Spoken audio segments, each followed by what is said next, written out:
closed captioning provided by Beaufort County.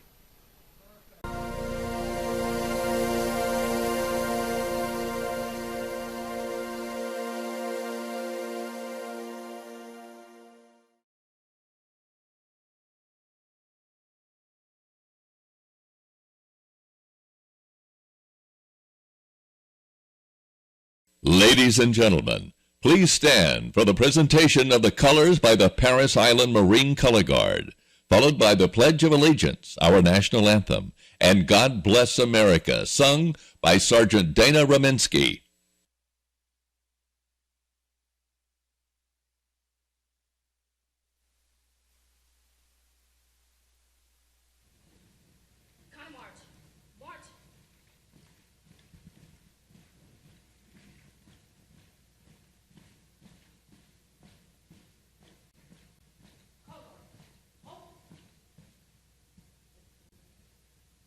Join me in the Pledge of Allegiance. I pledge allegiance to the flag of the United States of America and to the republic for which it stands, one nation, under God, indivisible, with liberty and justice for all.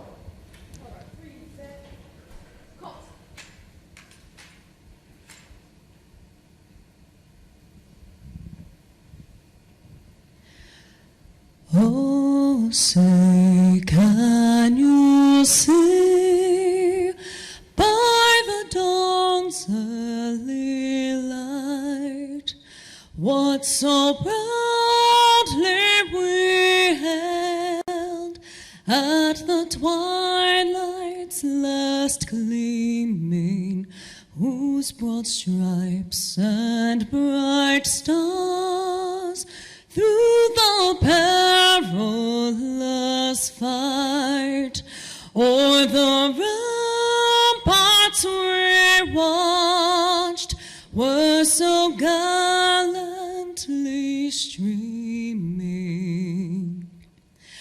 and the rocket's red glare, the bombs bursting in air, gave proof through the night that our flag was still there. Oh, say does that star-spangled banner yet wave o'er the land of the free and the home of the brave?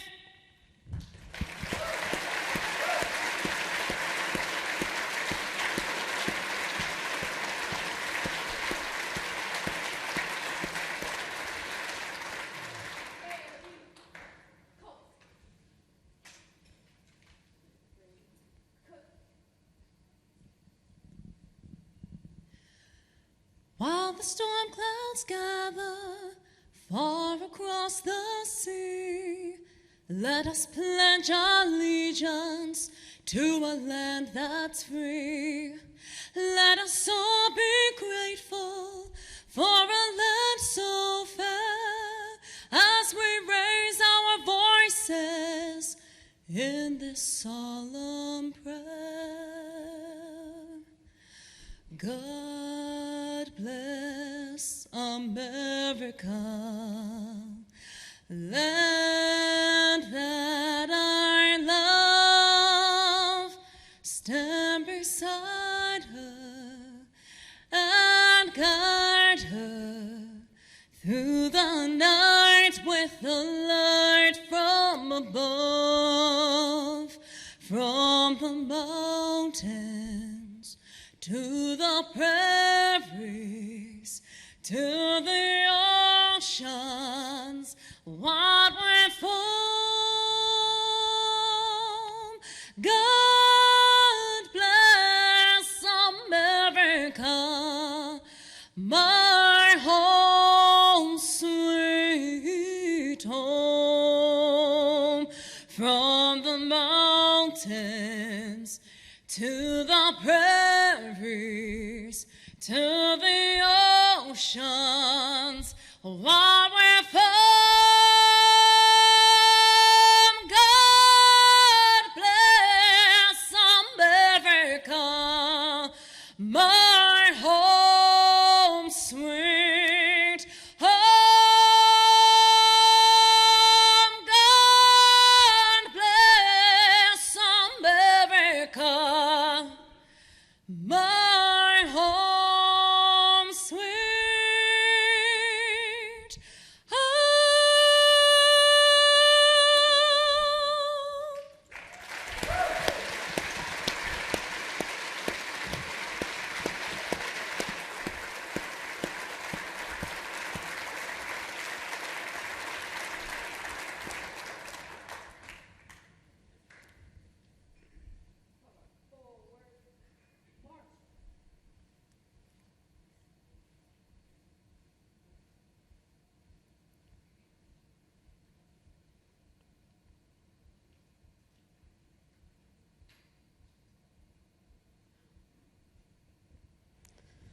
Please be seated. Well, good afternoon. It's great to see everybody here at the Marriott. Before we go any further, let's give a great big round of applause to the Parris Island Marine Color Guard.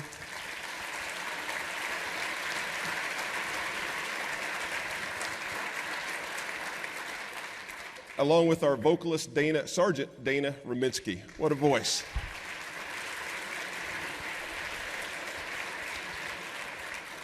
After hearing her, I just feel like my day's complete right now. Everything is, it's all good, but we're grateful for their service, and we're grateful that they could be here today. And I'd also like to recognize those who are currently and have previously served in our armed forces. If you'd stand up and let us give you a round of applause.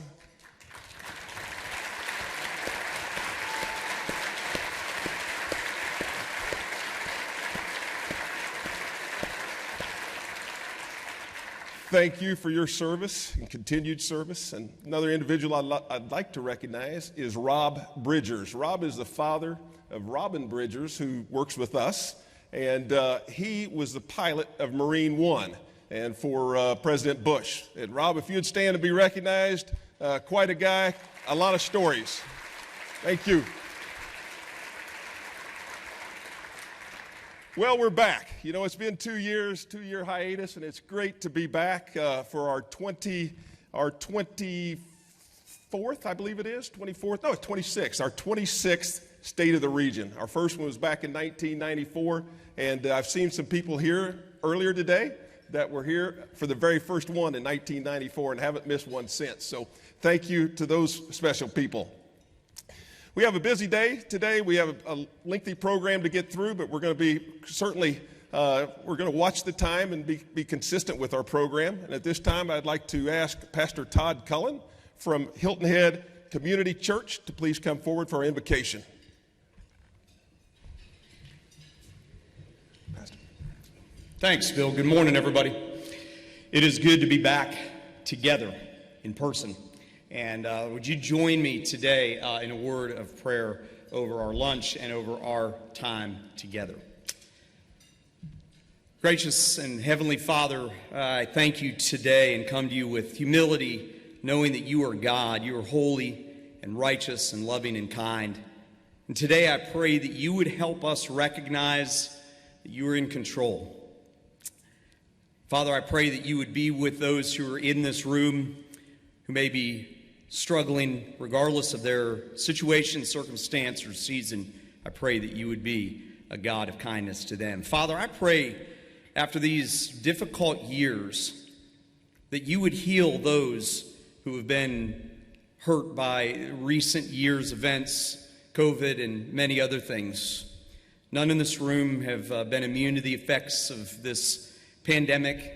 And Father, I pray for those that have experienced loss, whether it be family, friends, acquaintances, businesses, those who have had a loss of income or employment. Father, I pray that you would be with them. I pray that you would allow them to look heavenward for their hope and their future, that they would be like the psalmist who said, "My refuge and my fortress, you are my God in whom I trust." I pray for our region, for the communities, for the provision that we need in our area to provide for the people who live here, for affordable housing. And we recognize that you indeed are the God of provision. And we're grateful for those who have worked tirelessly over these past years in service to our community, our military personnel, first responders, police officers, firefighters, teachers, school staff administration, nurses, healthcare workers, grocery workers, truck drivers, people in our nation and our community, our world, who have worked with bravery in these recent years. May we be thankful for your provision and recognize what James did, and that is every good and perfect gift comes from above, from the Father of lights. And lastly, Father, I pray that you would be with those who are in this room who are leaders, whether they be business leaders, leaders in our community, those who are currently in office, and those who will soon be. May you heal the deep wounds of division in our world, the strife and discord that our country continues to experience. May you allow all of these things to be something and a force that allows our leaders to lead with boldness, with courage, and humility. Help us to remember the words of Daniel, who said, "You, God, change times and seasons. You remove kings and set up kings. You give wisdom to the wise and knowledge to those who have understanding." Father, may your blessing be on those who are in this room. I thank you for our chamber and all of these leaders who are here today. I thank you for all who are attending. And Father, may you bless them, and may you bless us food to our bodies. In your name I pray, and we pray. Amen. Amen. Amen. Thank you. The Marriott waitstaff is going to begin to serve your meals, and I would ask that after your table has been served that you go ahead and begin eating, and we'll continue with the flow of the program. There's another special lady that I want to recognize, and her name is Jeanette Bush. And Jeanette has been with the Marriott here for 44 years. Jeanette, stand out there, come up here, say hi to everybody. 44 years right here at the Marriott, and her smile never goes away. She's quite a great lady. So, Jeanette, thank you for all your service, and keep that smile going. All right. So next, I can't let the moment pass without recognizing our sponsors. And our supporting sponsors to begin with are the Hilton Head Island Airport, as well as Thompson Turner Construction and the Savannah Hilton Head International Airport. Also, thanks to our event sponsors, which is Alliance Consulting. And DePaul Etatambe is here today, and he received the Leadership Award from the University of South Carolina alumni this past Friday, which is a big, big award. So, DePaul, congratulations to you for that. Also, our friends at Dominion Energy. And then we'll look at our event partners, and that's Taylor's Landscape. And so at your table today, you have a dessert plate, and if on your under your dessert plate, you have a Taylor's card, you may take the lovely centerpiece home with you or back to work when you leave today. So enjoy that. We're also fortunate to have our elected officials, government staffers, and board members with us today. I'd ask that they please stand when they are recognized, and I would also ask that you hold your applause until they've all been recognized. We have with us today Senator Tom Davis and State Representative Jeff Bradley. We also have with us the Beaufort County Council Chairman, Joe Passman, Beaufort County Council members and staff, Bluffton Mayor Lisa Salka, Town Council leadership and staff, Hilton Head Island Mayor John McCann, Town of Hilton Head, Town Council leadership and staff. We're delighted to have Hardeeville Mayor Harry Williams and the City of Hardeeville leadership and staff, as well as Jasper County Council Chair Barbara Clark and their leadership and staff, as well as the Hampton County leadership and staff. And then also we have a gentleman representing Effingham County today too. So we're delighted to have each and every one of those. You know, it's an election year, and there's going to be some changes. We know that there's also going to be 3 gentlemen that are going to be going off of Hilton Head Island Town Council. And I only thought it was appropriate today that given what these gentlemen have given to our island and to our region, that we recognize them. And the first person I'd like to recognize is Mayor John McCann. Mayor McCann, if you just stand up. And Mayor McCann has served on council since 2012, and he served as our mayor for the last 4 years. Mayor McCann, thank you. Also, I'd like to introduce Bill Harkins, Mayor Pro Tem. Bill has started serving on council in 2009, and he's in his second term as Mayor Pro Tem. And then lastly, coming on council in 2014 was Tom Lennox. And Tom served on numerous boards, committees, commissions, and currently he serves as the Finance and Administrative Chair. And so, gentlemen, thank you. Let's give another big round of applause to the leaders of the island. So, your chamber, we're always proud to advocate for business for you at every level. And while we're advocating, we also know that it's important that we balance the needs of our residents, that we balance the needs of our visitors, and we balance the needs of our visitors. And we certainly can't accomplish that without the leadership of our board of directors and leadership of each of you here today. And so with that said, I'd like to ask that our board of directors, if you serve on the Chamber's board, to please stand and be recognized. Thank you very much. You know, it can be a career-limiting gesture if you don't recognize your board, and so I certainly didn't want that to happen today. So State of the Region has always been about showcasing the leadership of our region, of our state, and nationally, and today is certainly will be going along with that theme. And with the election coming up in just less than a week, we thought it'd be interesting to take a walk down the path a little bit and hear what our guest speaker has to say today. And to introduce our guest speaker, I'd like to introduce the board chair of the Hilton Head Island Bluffton Chamber of Commerce, Susanna Cook. Susanna.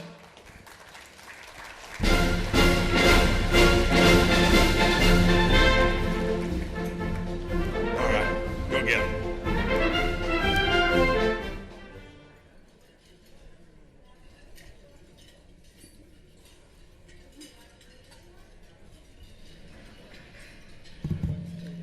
We're good. Good afternoon, everyone. It's such a great feeling to be here today. And I am honored to introduce today's keynote speaker. We thought it would be a great time to bring in someone from the national level to speak during this time, because this election has the power to bring about big changes in Washington. So we are bringing a great representative from the U.S. Chamber of Commerce to help us gain a better understanding of what it is at stake for our nation and what it means to us. Ashley Rich Stevenson is a senior political strategist, and she is a nationally respected and highly experienced political analyst. Ashley serves as the head of political affairs and issues advocacy for the U.S. Chamber of Commerce, the nation's leading advocate for businesses in America. She has worked on several U.S. presidential campaigns and was the president of Just Win Strategies, a political strategy firm. She is an in-demand panelist and commentator discussing different evolving trends, polls, and more. So please join me in welcoming our friend and partner, Ashley Rich Stevenson, to the stage.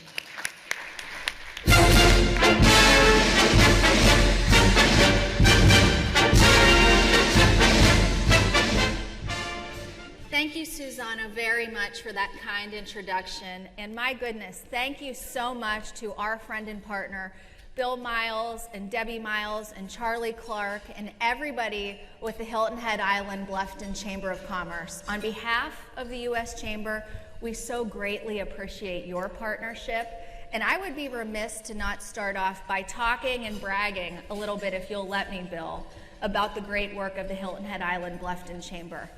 The Hilton Head Chamber is one of the only 5-star accredited chambers in the entire country. There are over 7,000 chambers in the United States of America. Just north of 100 of them actually have a 5-star rating. So that just speaks volumes to the hands that you are all in as business leaders, entrepreneurs, and just an important part of the fabric of the business community here in Hilton Head Island and Bluffton. So we are deeply proud of our partnership with this chamber and all of the great work that Bill and his team are doing for you and the issues that he is advocating for, and again, the whole chamber team every day, ranging from infrastructure to workforce, housing, streamlining the regulatory environment so you can do what you do best, which is create jobs and be entrepreneurs, working on the tax climate, and in partnership with the U.S. Chamber at the federal level, we are fighting constantly for free enterprise and competition. So thank you very much for this kind invitation, Bill. Thanks for all that you do. It's an inspiration to us in Washington. And I can't think of a place I would rather be 6 days out from the election more than here on Hilton Head Island. So if you'll let me stay, I'd like to, and escape Washington, at least for the next few weeks. I'm going to take the next 20 or 25 minutes or so to just break down the political environment, give you a sense of the way we see things on behalf of the business community, and do my best to explain where we're headed. And it has been an interesting time in politics, to say the least. I've been so privileged to work in competitive campaign politics and advocacy for nearly 20 years now, and it's changed a lot. And we're really working through a time of disruption, as you all know. You know it, I'm sure, at the local level, as we do up in Washington. And on behalf of the business community, it's an honor to lead our political program at the U.S. Chamber, because we know that it's necessary that Washington functions. I use those words lightly. That's something that is often said is not happening in D.C., but we take it as a point of privilege to be engaged in campaigns and do everything we can on behalf of the Hilton Head Island Bluffton Chamber and all of you to make sure that the right people are in Washington. So with that, just to give you a little bit of a sense of how we're approaching politics right now on behalf of the business community when it's tough and it's combative, I like to use sports analogies. We're on offense. We think it's mission critical to do everything we can to recruit, find, and support future members of Congress who are going to come to Washington and be willing to work together across the aisle. And I'm sorry if you're getting a little bit of feedback, if you can hear that. Yeah. Maybe I should switch this off. Second to that is we're on defense. Can you turn this mic on? I think that's is that a little bit better? Okay, good deal. We're also on defense. There are members from both parties, and we are a bipartisan organization, who are being challenged from the far right and the far left because they've expressed a willingness to work together across the aisle. We believe on behalf of the business community that lasting, durable solutions are delivered through bipartisanship. So we've been very active at the U.S. Chamber to do everything within our power to support those men and women from both sides of the aisle who are willing to work together but are being challenged for doing so.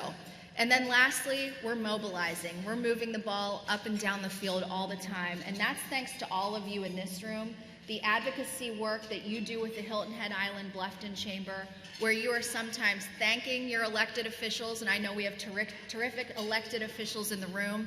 I want you to hear from me that we're constantly asking our members to just say thank you for the good work that you do, because we know more often than not you're getting yelled at when you pick up the phone from some of your constituents. So it goes both ways. We believe that we have to encourage all of our chamber members across the country to just say thank you when our elected officials are willing to work together to get things done, and not hesitate to let them know if there's something that will hurt you as job creators and entrepreneurs. So that's a bit of the way that we see the world and are navigating what I now call the new norm, polarization and disruption. I get asked constantly, Ashley, when are things going to go back to the way things were? I don't know the answer to that, but more importantly, I don't think they're going to. So we have to accept that at the national level in federal politics, we're having a ping pong ball going back and forth in terms of who's in charge. This chart breaks down for you that from 2000 on, 9 of the last 11 election cycles, there's been a change in terms of who's ultimately in control. We know that that's not durable for you as job creators because the legislative and the regulatory environment is swinging back and forth. All we can do is work through it. And we have 2022 up here with a question mark. I'm going to get to that momentarily. In 2024, where I think we can expect another change in terms of who's ultimately in control of the U.S. House and maybe the U.S. Senate in less than 6 days. And we include 2024 because I would be remiss, being in an early state, to not say that the presidential contest is here. It's happening below the surface, and once the clock strikes midnight on Tuesday, I think we'll be full steam ahead to 2024. So here's where we are, and we recognize that on behalf of all of you, we are charged at the U.S. Chamber to figure out how to work through this disruption and manage it. And that comes to the balance of power and majorities. Large, lasting majorities in the U.S. House and the U.S. Senate, where one party has an advantage by a lot of seats versus just a handful, I think those days are behind us for the time being. And what that ultimately means is a handful of elected officials, often in swing seats, hold a lot of power, especially those who are willing to work together across the aisle. So today, it's a 50-50 split in the Senate. I had the privilege yesterday and this morning to see a lot of the ads playing nearby in your Georgia Senate race. We know it's a 50-50 split because on January 5th, 2021, we had those 2 big runoffs that the U.S. Chamber was engaged in 2 years ago. Like everything else in 2020, I would make jokes, this could possibly happen, and that ultimately was the result of those elections. We went to those runoffs and have a 50-50 split Senate where the Vice President is the tiebreaker. And in the U.S. House, Republicans need to pick up just 6 seats to be back in control, and I think that that's very likely. So the point is, just a handful of men and women from both parties have a lot of power in Congress. And we think it's our responsibility on behalf of the business community to find, support, and defend those who are willing to work together to get things done for all of you. The best way to predict the future, I think, is always to study the past. When we look at the House, we know that when a new party takes control of the presidency, it's likely that 2 years later, those who are in control of the U.S. House will flip. So in 2010, 2 years after the election of President Obama, Republicans picked up 63 seats. 2018, 2 years after the election of President Trump, Democrats picked up 40 seats. I think based on those 2 metrics alone, we're likely headed toward a Republican majority in the U.S. House. But there are 3 things, and I'm a political pollster, that I encourage you to pay attention to. And we've entered the real silly season in politics. It's probably my favorite time in the cycle, where every day we're getting new polls with the horse races, who's up and who's down. It's important to know that those ballot tests are just a snapshot in time, and you should pay attention to what's happening under the surface a little bit more, even though it's not as fun, as to who looks like they're winning or losing the day. The first thing is the direction of the country. And these aren't numbers that are fun to report, that make us happy, but the story today, as we head into the election, is that nearly 7 out of 10 Americans think that the U.S. is headed on the wrong track. To put this into context for you, going back 2 years ago, at this exact moment in time, the average was 63%. So if you can believe it, by about 4 or 5 points, Americans are less happy today with the way we're headed than they were 2 years ago, when we were in the middle of COVID raging, schools weren't open across the country, there was the passing of Ruth Bader Ginsburg on the Supreme Court, so there was the nomination of Amy Coney Barrett. You get the gist. There was a lot going on 2 years ago, but today Americans are more unhappy than they were at that moment in time. So that ultimately means somebody is going to pay the price for that, it typically is the party in control at the ballot box on Election Day. That's one of the 3 reasons why I think it's very likely Republicans will be taking back control of the House, all based on statistics and evidence. The second is presidential job approvals. Again, as a pollster and somebody who's always enjoyed studying the presidency, we thought that President Trump's numbers, just job approval, were a bit of an anomaly. The former president was always upside down, but we were in this real moment of disruption, living in red and blue America. So at this moment, heading into President Trump's midterms in 2018, he was upside down by about 8 points. Well, today, President Biden, at the same point, going into his first midterm, is upside down on his approval rating by about 11. So it's a build on that slide I showed you earlier about direction of the country. Americans are just unhappy. And again, ultimately, at the end of the day, somebody will pay the price for it, and it comes in the form of politics and voting. In looking beyond direction of the country and presidential job approval, the simplest question in the world that for those of you who still pick up the phone and are willing to talk to pollsters, thank you for that. By the way, it's getting tougher and tougher to do. A really easy question that always gets asked is, who do you want to be in control, Republicans or Democrats? And this is the third thing to pay attention to, just as we're all trying to make sense of potential outcomes next week. Today, Republicans have a slight advantage on the generic ballot.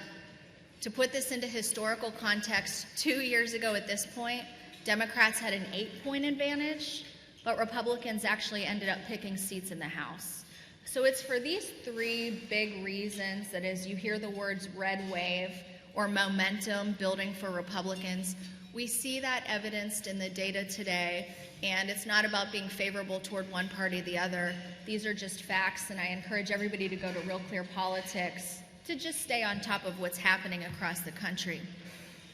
You know, I mentioned that with the start of President Trump's tenure, Republicans and Democrats were really living in a red and blue America, 2 different worlds. And I thought, for the benefit of today's conversation, especially because I imagine everybody in this room is focused on the economy, I thought it would be interesting to see where voters are through top issues that they care about.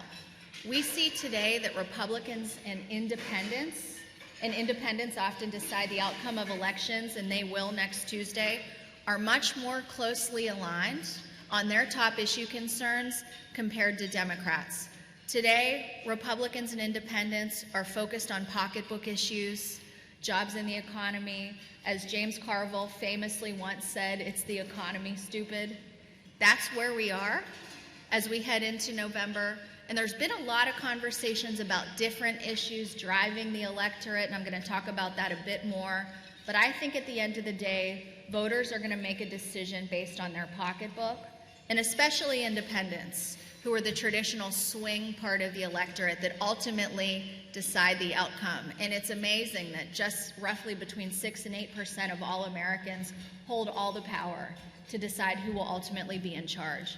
We see today that those are economics-focused voters. And there are a couple of other interesting things that happened this year that we've been paying attention to that do affect politics. And one that's very important is the Supreme Court. At the start of the year at the U.S. Chamber, we just took a look at the list of all the oral arguments heard in 2021 in front of the court to think through what the potential political ramifications could be when decisions started to come out in 2022. Well, the one that you see on this list that stands out is certainly the Dobbs decision. There was the leak that came out in the springtime on a Sunday evening. I had never seen that in my lifetime, a leak from the Supreme Court. But this Dobbs decision, I do believe, has the capacity to affect the outcome of some races. In fact, I saw a few ads while I was here on television about this issue set. We don't engage in social issues on behalf of the U.S. Chamber or the business community, but this matters. And there are a number of other hot-button issues that the court just heard oral arguments on. One on affirmative action this week. There's been a lot written about it. Federal elections, congressional redistricting, voting rights issues. So we might have a court that's going to be delivering some rulings that are definitely going to have some hot-button outcomes that will ultimately affect campaigns, and certainly as we think past 2022 and heading into 2024. Now to get to the really fun stuff. This is a tough chart to read, but it's a look at the U.S. House today that tells you how many competitive seats there are. Something that I like to pay particular attention to is competition in the House. As you all know, we just came through a new census after 2020 and then redistricting, which affected every state in the country. What we saw in 2018 is that 45 seats were decided within a 5-point margin. In 2020, that number dropped to just 37 seats. This is ultimately a symptom of competition starting to wane in the U.S. House as we have new lines drawn across the country. So it'll be really fascinating to see after Tuesday night how many of those seats are ultimately very close. Today, there are 64 competitive seats. I like to call 2020 the election that wouldn't end, as I spoke about the runoffs in Georgia that ended on January 5th, 2020. 2022 is like the election that has yet to begin. The Cook Political Report, who I think does the best job in terms of forecasters in Washington, is still changing some of their race ratings as more and more contests are coming online as competitive.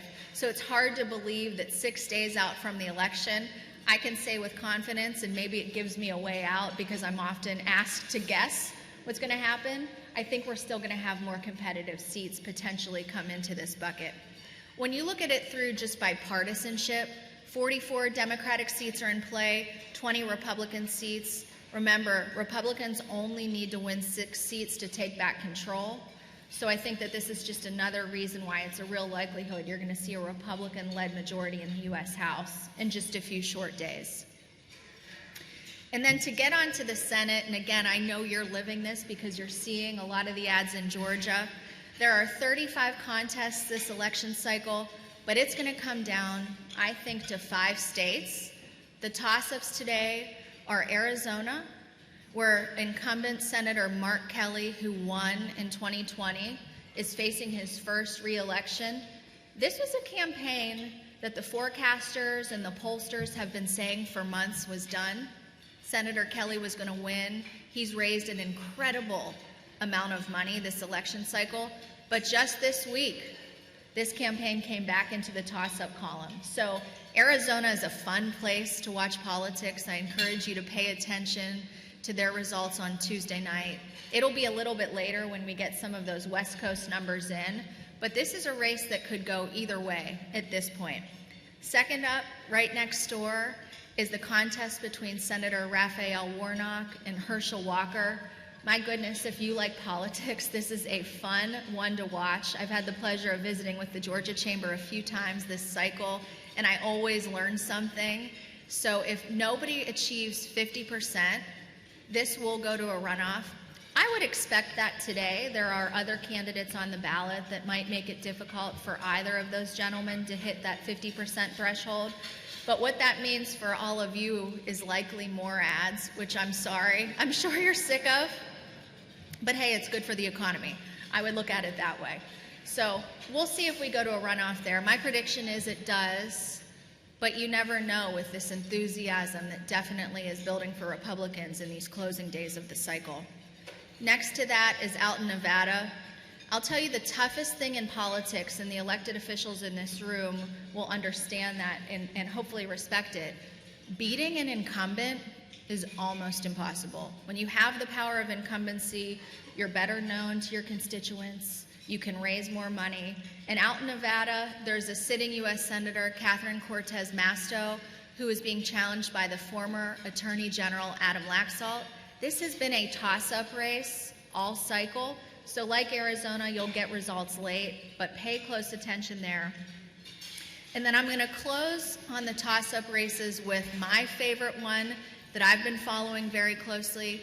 On behalf of the U.S. Chamber, we endorsed Dr. Oz in that open Pennsylvania Senate seat. Those are words my entire career in politics I never thought I'd get to say, that we endorsed Dr. Oz. But I say that it was really a privilege to do it. It's pretty cool. And he's got a very strong pro-business platform that could not be in starker contrast than the gentleman he's running against, who is the lieutenant governor. Pennsylvania is an energy state. That's the top leading part of their economy and industry across the Keystone State, and Dr. Oz is pro-energy. His opponent isn't. So on behalf of the Chamber and the business community, we are hopeful he ultimately wins, and it looks like it's really heading in the right direction for Dr. Oz in these closing days. So that'll be an interesting race to follow for sure if you haven't been. The last toss-up is Senator Ron Johnson in Wisconsin. Always a tough place for politics. He has narrowly led his opponent all year. But then the fun things that those who are on television are going to be talking about surely in the hours leading up to the closing of the polls is the opportunity in some of these expansion states for Republicans. New Hampshire, another early state like you here in South Carolina, it looks like there might be a chance there for the Republican to win. It's the easiest out to just say, I don't know, but I will own it. The way things are breaking so late in this election cycle, we're certainly in for some surprises. State government is another interesting thing to pay attention to. I know none of you in this room are no stranger to your state elections, and South Carolina is one of the growing states in the country that has unified government, where Republicans are in control of the governorship and both houses in the legislature. And we're seeing more states following on this trend. As recently as 2018, there were 17 states with divided government. That's dropped down to just 12 states. And we think that there will be fewer states with divided government after the 2022 election cycle. We pay attention to this at the U.S. Chamber and at the federal level of politics because it does ultimately affect some of what we have to deal with in Washington.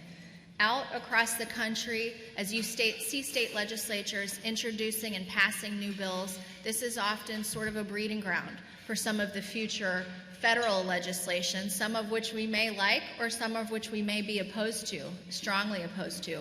So competition is waning in the states, and there's an interesting article today on Politico as how tough that ultimately can be for the governor, especially if you have warring factions of your own party, no matter what state you're in. So this is something fun to pay attention to. It ultimately really matters. But I'm excited to end my remarks today to talk about South Carolina. How amazing I've always thought it must be to live in an early state, especially one that, unlike Iowa and New Hampshire, you don't get as much or any snow. But it's a real point of privilege for all of you as early state voters. And I'm pleased to say that the 2024 presidential cycle, as I said, is here. As somebody who loves politics, it's fascinating. And I've listed just a handful of potential candidates, both sides of the aisle. And it's no secret that there are two terrific leaders from South Carolina and the Republican Party who are thinking about running for president. I think that's really exciting and, again, a point of privilege to get to live in a state where you have had such terrific leaders that you have men and women who may potentially run for president. So it's going to be fascinating to see. In the bucket of questions I can't answer, and I'd be happy to try to later, I'm constantly asked, will President Trump run again? Does President Biden run again? For a non-political answer, I like to just say, I don't know. It's an easy out, but it's something to pay attention to. And my goodness, in my lifetime, I don't think we've ever had, well, we haven't, a former president run against a sitting president who defeated him, if that's where we end up. So it's a little bit mind-blowing to think about, but we may be headed there. And I think a great place to end is, again, to talk about and really brag about how smart South Carolinians are, if you'll let me. In preparation for today's remarks, we went through all of the early presidential primary states, Iowa, New Hampshire, South Carolina, Nevada, to figure out which early state really does hold all the cards and have the power in picking the presidency. Well, as you can see here, based on this chart, every time since 1980 there's been an open presidential seat, this state has accurately predicted who will ultimately win the presidency by supporting that candidate through your primary process. And in fact, you got it right twice, the 2 times in recent history when a challenger, back to my point on incumbents, defeated a sitting president. So you all in this room really hold the keys to the White House. I'm sure that you all know that, but truly I think an interesting and fun statistic to share. And I can't wait to hopefully come back, Bill, to talk about presidential politics. It's here, it's on the horizon. And thank you for all that you do on behalf of the business community. You're an inspiration to us in Washington as we see this region growing and tackling challenging issues that are so important to our economy across the country. So it's just been such a pleasure to be here with you today. And please don't hesitate to pull me aside and ask me tough questions. I'm happy to do that when the mic is turned off. So with that, thank you.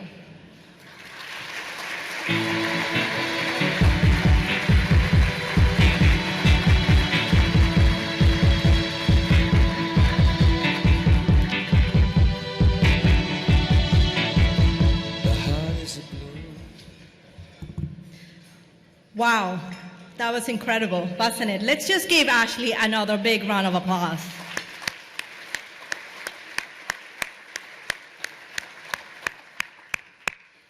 What great insight into this next week's pivotal election.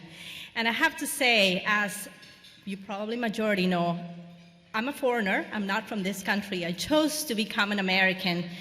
Thank you. It's a privilege.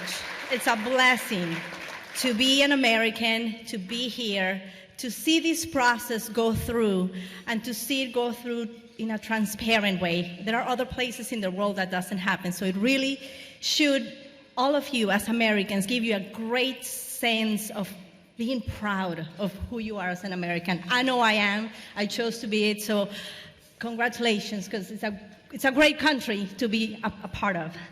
Now, we talk national. Now, let's bring it close to home. So our elected officials have been asked to speak directly to the top 3 concerns that you noted on the State of the Region member poll.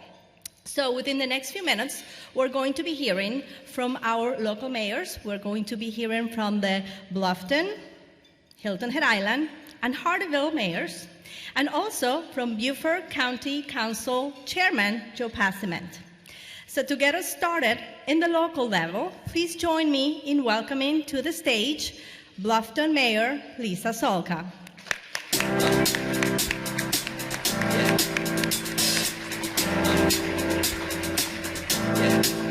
I got this feeling inside my bones. It goes electric wavy when I turn. I'm not going to keep y'all 15 minutes. So your 3 topics you wanted me to discuss are all in our booklet. So pick one up on the way out, and then I can go back and sit down and have coffee. Gosh, that's bright. I can't see y'all. But, you know, the key, I'm going to start a little bit off what y'all want me to talk about, and that is the message of thanks. And I've heard it from everyone up here today. My dad told me you get sworn in to get sworn at, and that is so true. But why do we do it? Why do so many, and I can't see you, but I know where you are, decide to give back? So I want to thank a lot of people today, and if you don't fit in any of these categories, then you need to talk to me off mic, because it should hit everyone. Thank you to those who believe in serving their community. It's all of our towns, it's the county, it's all of our elected officials. Thank you, because it is a deed that no deed goes unpunished, and it is tough, but I think all of us do it because we love where we live. I love Bluffton, and if you don't know it by now, you're never gonna know it. But Mayor McCann loves Hilton Head, Mayor Williams loves Hardeeville, but it's not just us, it's our council. So council, thank you for being here today. Underneath that is staff. Staff takes a lot of heat all the time on things they have no really power to control. So our town managers, our county administrators, they not only have to deal with the elected officials in their town, just let's take the county administrator. He has to deal with 6 other municipalities on top of his 11. We have 5 council members. Stephen Stees has to talk to 6 other town administrators. So thank you. Thank you for the nonprofits who do so much for all of us. And thank you to the people who decide on top of all of that, they still want to give back and they help in any way they can. So if I hit everybody, finally, thank you to the partners and the spouses and the families of people like me who get to do this, and they did not sign up for it. So John, thank you. And thank you all the others. Okay, so I'm going to talk just a little bit. My 3 subjects, which are kind of funny, the last one, I'm not going to mention until the end, but growth management and workforce housing. I think you're going to see those topics on most of our list today, so I'm not going to go too deep into it because I don't want the rest of the guys to just say ditto. Growth management is tough. Maybe a little lesson for those of you who only lived here a few years. The town of Bluffton, when I moved to Bluffton, was 1 square mile. It had 1 cop, had 1 restaurant, it had a ton of churches, it had 1 bank, 1 square mile. And I moved there, and honestly, I was quite happy. There was nothing else I needed. Had the squat and gobble, and had my 1 cop. That's all I needed. We were pressured, honestly, from the growth of our neighboring town on Hilton Head. Everyone started seeing that Bluffton wasn't that far away anymore. So the mayor and council at the time did the best they could to control an area that we needed to have a say over, not just that don't drive through Bluffton or you're going to get a speeding ticket.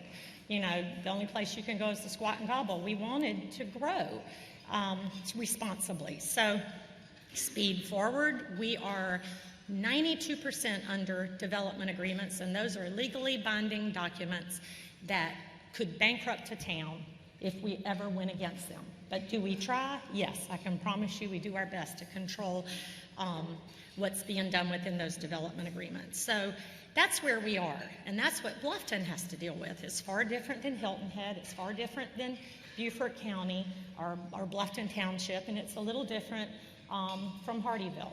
But I think Hardeeville and us are a little more alike.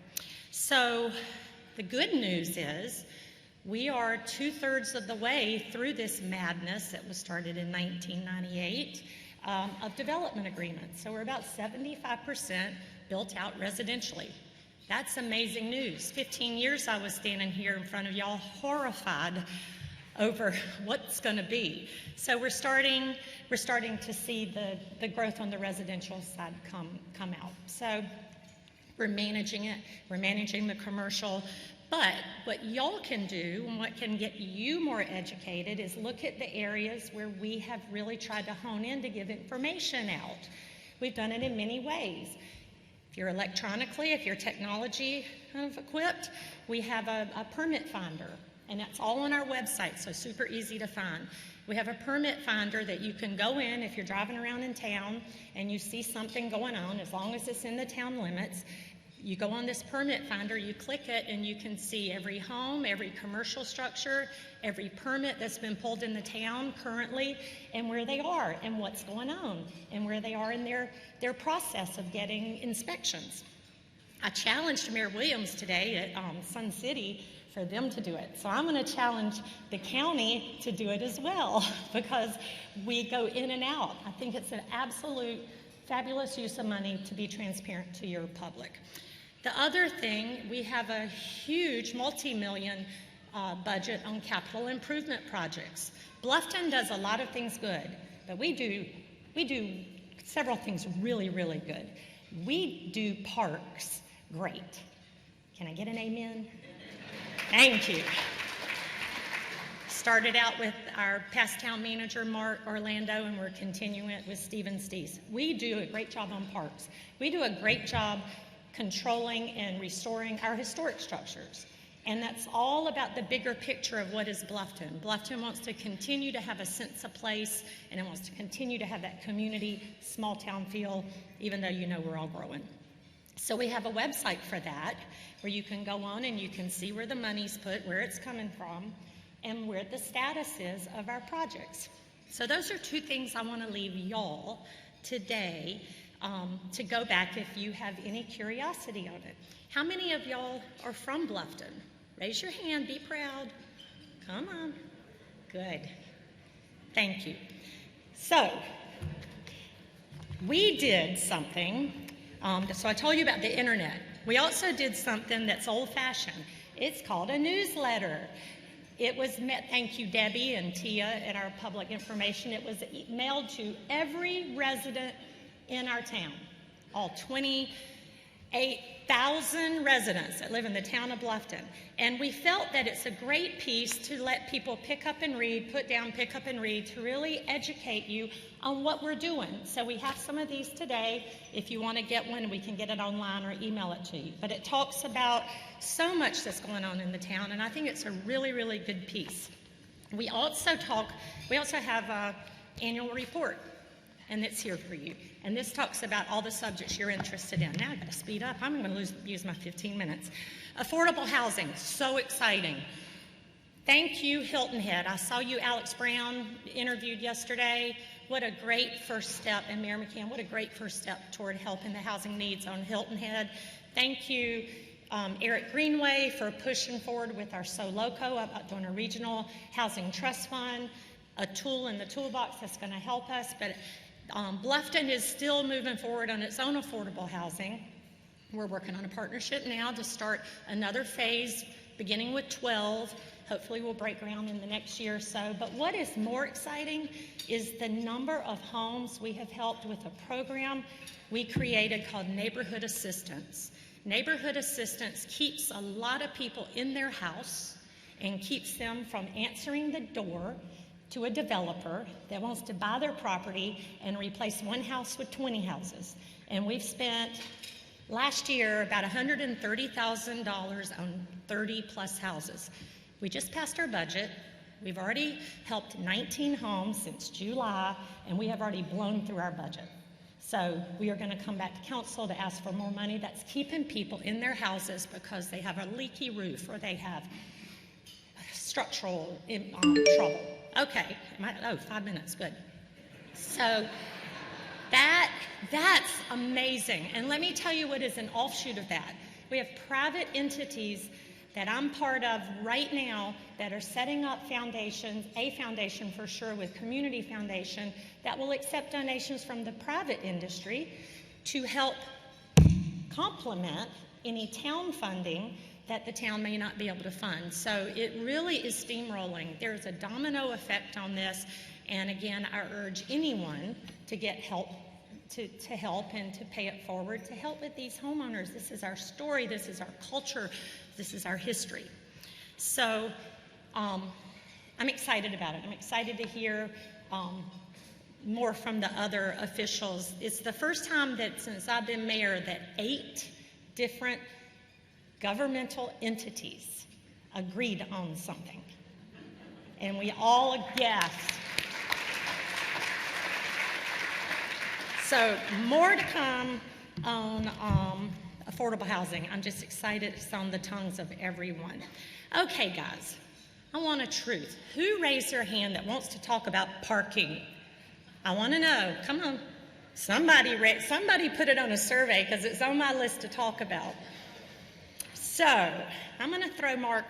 Well, I'm not throwing you under the bus, Mark. I'm actually going to utilize something Mark and I talked about. If parking is going to become the new airport topic, I'm not doing this anymore.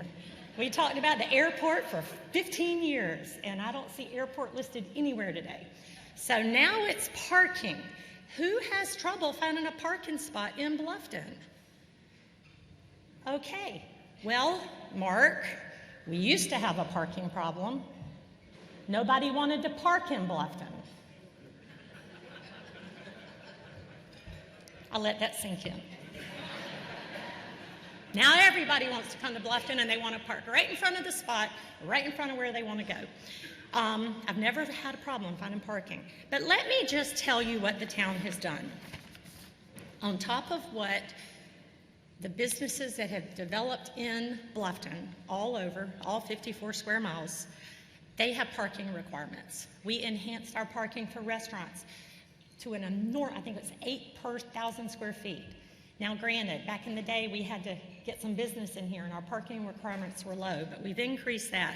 We have created over the past 5 years 627 parking spaces from the town of Bluffton. That has nothing to do with private businesses that are building their businesses. So there are cart tours, there are bike tours, there are feet. You can walk. What do we say? Exercise is good for you. I'm sorry if you think it's an issue, but that's an off-mic conversation too.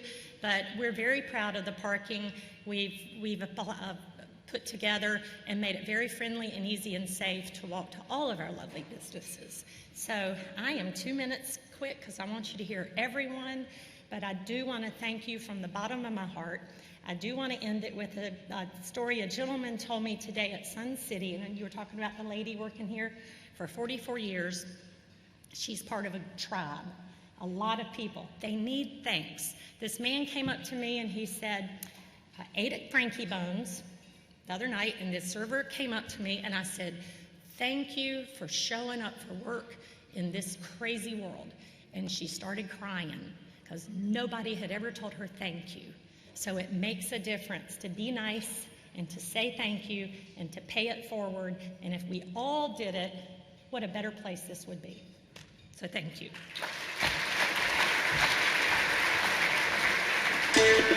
Ladies and gentlemen, please welcome Beaufort County Council Chairman Joe Hassaman.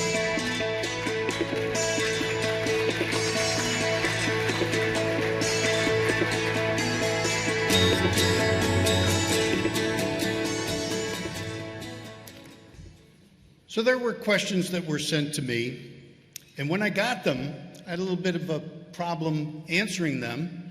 I happened to be on the West Coast on a cruise ship on the Snake and Columbia Rivers. And I say that because there are things in our lifetime that we say, well, this is standard. I know that, but I learned something on that cruise. You've all heard about Lewis and Clark's expedition, and that he had a woman with him, an Indian woman. What was her name? Sacagawea. That's not her name.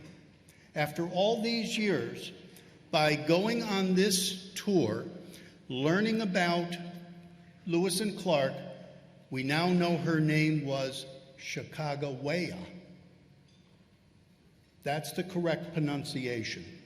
Now, why do I say that? Well, the questions I got were, well, what's going to happen? How is the future going to be? Where do we stand? Several people asked me, okay, you're going to speak today. What are you going to speak on? I said, I have no idea. I'm going to wing it. But I'm not. I have 4 points to talk to you about. The questions that were asked about were 278. That's a settled issue now. We are moving forward with that. I was asked about workforce housing. Eloquently, Lisa said, we've been working on this for a period of time. We're moving forward with that. And then finally, the question was about growth. Well, that's the key. We're going to continue to grow. We all came here from someplace, unless we were born here. I came from the north.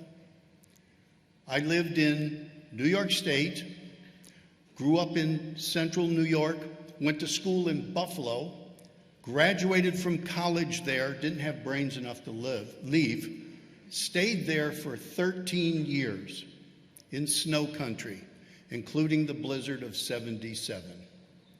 Finally, moved out of there to New Jersey, came down here at a conference. My wife had a conference in Savannah, and we had talked about what a beautiful area this was. So we came over because one of the people in that particular conference said, you know, I live in this place called Sun City. You should come over there and take a look at that because someday you're going to retire. You might want to do that. So we did, 10 of us. 8 relatives and 2 friends.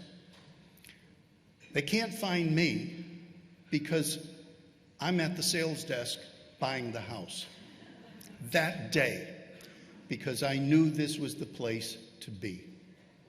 So the 4 points I want to make about the state of our region: number one, engagement.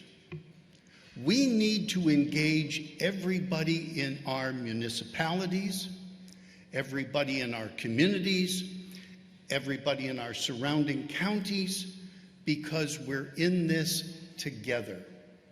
We have regional issues as well as local issues, and the only way we're going to solve them is through engagement, hearing, listening.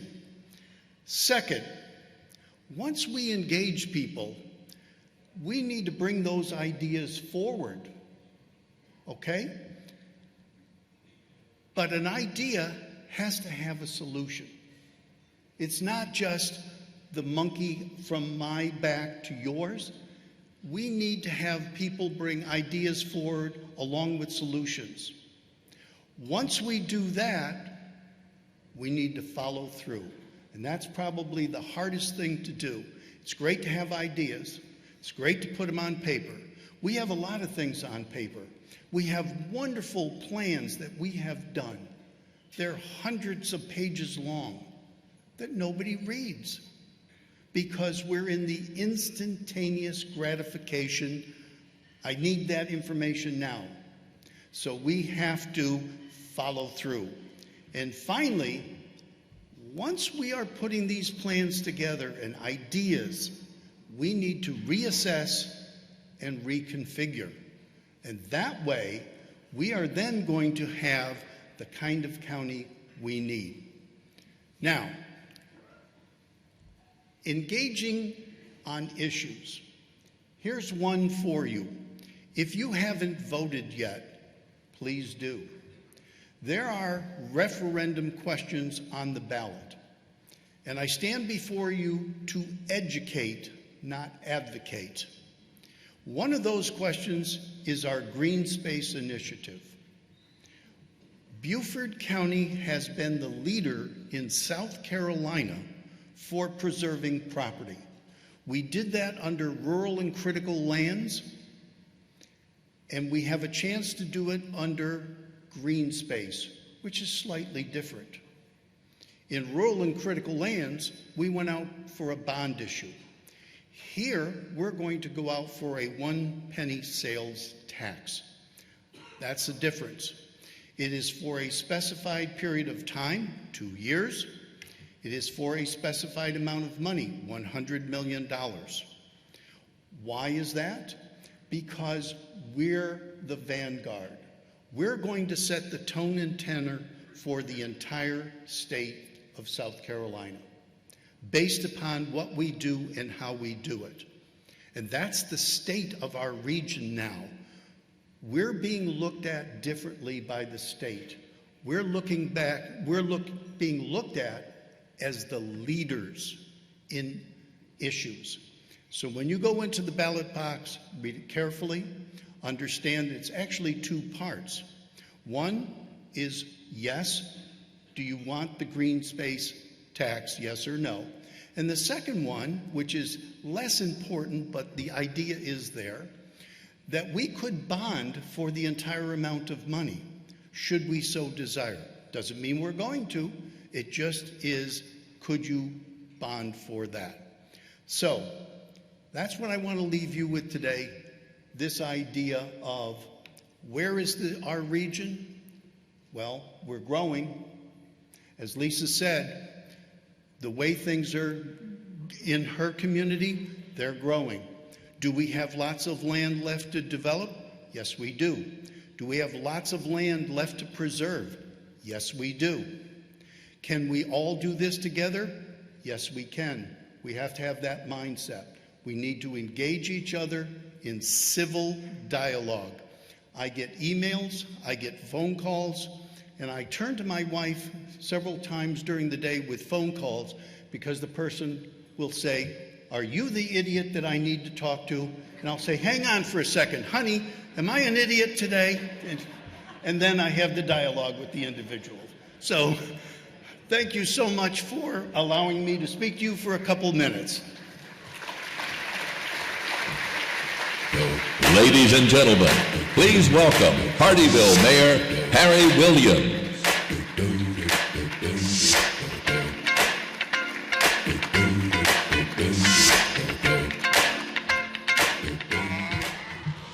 Good afternoon. Now, you think politics is easy? Look at these black guys.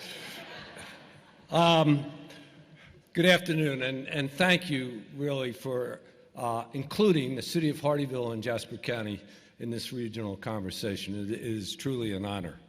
But before I start talking about Hardeeville, I do want to talk about our very special region. 5 years ago, the Southern Low Country Advisory Board, lovingly referred to as SOLOCO, was formed. The first subcommittee from that group came in an award-winning stormwater management ordinance. And now an expanded SOLOCO has reached an historic agreement to form a regional housing trust fund. Now, this doesn't solve all our problems for affordable housing, but it will provide an additional weapon in our fight for affordable housing. So the city of Hardeeville is proud to join the 8 councils, 8 administrators, and 8 staffs who have forged this innovative path to our future. So congratulations to the region and the Magnificent 8.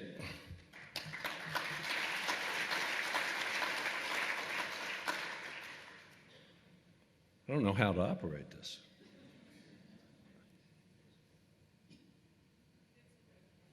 Okay. Green? All right, I'm going to need help here.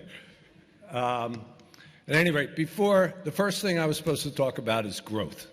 And Mayor Salkin and I were addressing a group this morning, and growth, it's not a double-edged sword, it's a multi-edged sword. I'll give you an example of what I'm saying. Jasper County has now approached the pre-pandemic unemployment rate of 2.5%. Yet we need workers. Well, in order to attract workers, we need housing. But what does that do? Well, housing, now we have to have affordable housing, and also that housing puts stress on our roads, and now we have to build schools. So the problems are multifaceted, they're multi-tiered, and they can only be solved by a group like this region who's working together to find the answers, because they're not easy. Now, Hardeeville, and I have no idea what's up there, but I tried to put a map so you can understand the growth that's happening in the city of Hardeeville. As you can see, it's a very big geographic mass. I think we're up to 57 square miles. In 2017, after being dormant for quite some time, the city announced the arrival of Latitude Margaritaville Hilton Head and 3,300 homes. Later that year, 9,500 homes were announced in the East Argent District. So since 2017, the City of Hardeeville City Council has entitled 20,000 new homes. That's mind-boggling, and many of them shovels are in the ground. To give you an example, in 2017, we gave 200 single-family home permits. Last year, we ended the year with 800, and this year, we'll probably finish somewhere around 1,100 single-family home permits. So we've not only entitled a lot of growth, we are actually seeing a lot of growth in the residential parts of our city. But growth is not just about adding homes. The exciting part about the growth in Hardeeville is the industrial growth. And why is that exciting? Well, there are many tax reasons for that, but the reason it's exciting is because it brings to an historically poor region new jobs, jobs with greater salaries and greater opportunities for young families to find a living here.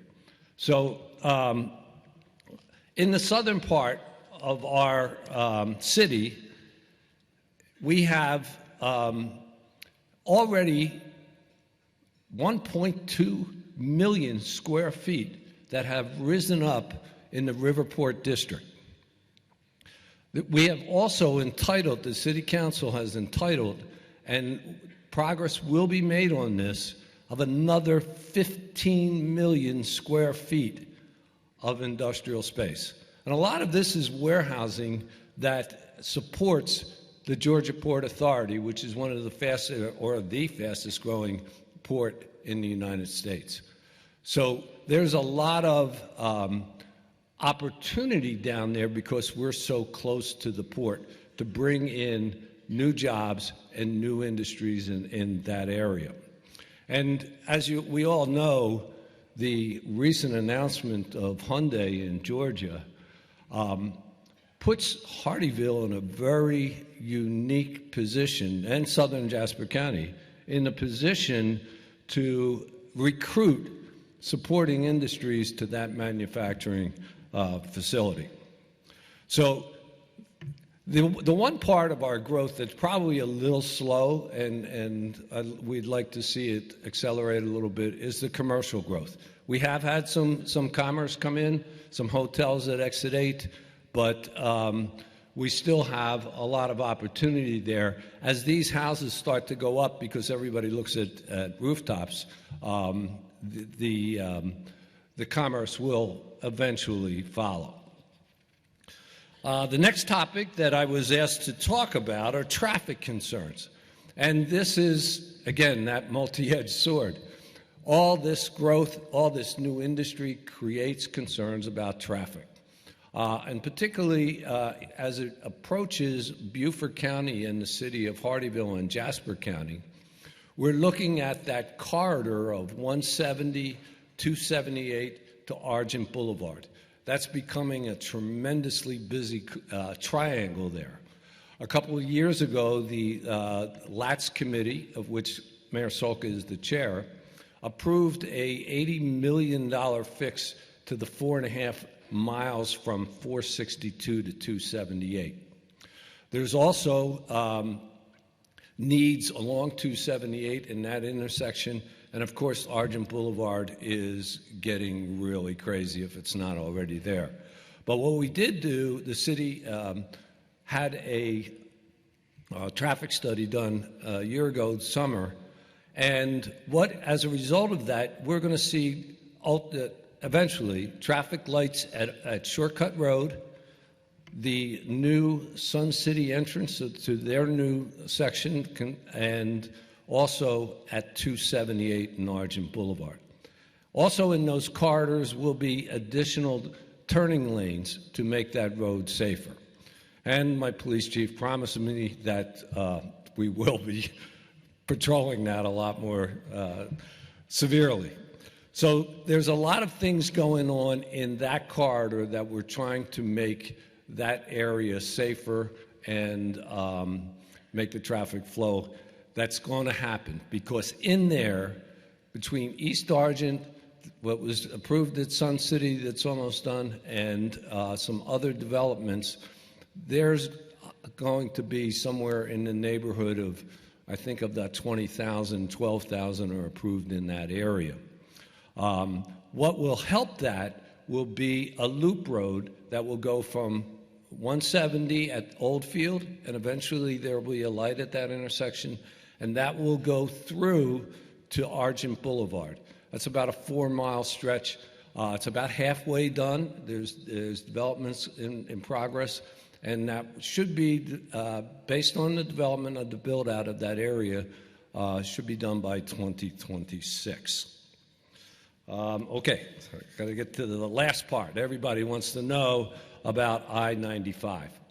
Well, I-95 is a major corridor, and I think everybody knows by this point that the first 9 miles are scheduled for from the Georgia border to the mile marker 9, which is just north of exit 8, obviously. You're going to see, and I think it's up on the screen, you're going to see the exit 8 coming on and off I-95 will be changed. That whole configuration will be changed to accommodate a smoother flow into the expanded roadway of I-95. It will be another approximately 2 years of planning and permitting by SCDOT, at which they will start, and then it will take several years for that to be complete. So look for the first 9 miles to be done in the 2026 to 28 range. As part of that, Exit 3 will finally be built. And as Senator Davis knows, and I can't thank him enough, he was instrumental in the many trips, some of them very disappointing, to Columbia for many years to get that funding. So thank you, Senator Davis. It will happen. So there will also be some additional studies of the roadways. And Chairperson Mayor Solka of the last committee, that committee just recently approved about 4 or 5 studies that are necessary. We have to study first to find out what the fixes are. And then once we find the fixes, we got to find the funding. So there will be a number of studies being done over the next couple of years. I'm proud to say the city of Hardeeville asked nicely one developer to contribute $300,000 to that study. So that whole corridor of 315, Highway 17, and 46 that interconnect our communities and our counties will be studied to look for solutions. And as part of that, we will look for the extension of the Bluffton Parkway to Exit 3. So there's a lot to be done in terms of the traffic that's going to be happening and being created and being increased by the number of new homes, the number of new commerce, and the number of new warehouses that are cropping up in the city of Hardeeville and southern Jasper County. On that note, thank you very much. Ladies and gentlemen, please welcome Hilton Head Island Mayor John McCann.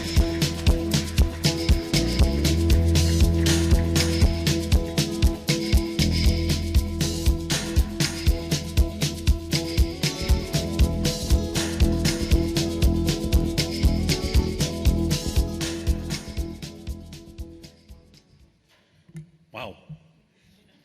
Well, good afternoon and welcome to everybody's home. We passed by Sun City at Sun City Hilton Head. We passed by the car dealership at Sun City Car. Everything is Hilton Head. And we like being looked up to. It's been very helpful. Usually you thank everybody at the end, but I'm going to do this backwards. I thank Bill Miles and the Chamber for all the work that we've done with the town, and we really appreciate it. Thank you, Bill, and the Chamber as well. I've been very fortunate when I first came to be mayor. I hooked up with Harry and Lisa, and between the three of us, we've done a lot of real good work together. We pushed through the business licensing fee in a very short period of time. We meet all the time. We work together. When you're at the end of the rainbow, like we are here on Hilton Head, everything stops here because we're an island. And unless you work very well with your partners, you don't really know what's going on, for what you're going to be the end result when it's finished. And I thank you for all your friendship and your work, Harry and Lisa, and I thank you very, very much. We've been very lucky on the town. I've had most of the same council for the 4 years that I've been there, and I can't thank them enough. The great part about the council is no two of them are alike. They work very well together sometimes. But it's a great group. We've got a lot done. And we've been very lucky once again to move someone from Bluffton to Hilton Head to be our town manager. Mark, we welcome you and your wife to be our town manager here. You've done great work in the short period of time that you're here. And I must thank the staff. Tom Lennox put together a list for me of the items that we've accomplished under this administration. And when you look at them all, you say, wow. But then when you look at it all, you know the staff of the town did all this. It wasn't the 7 of us on the dais, it was the staff of the town. And Mark, I congratulate you and your staff for all the work that you've done along the way. It's been a very good experience for me.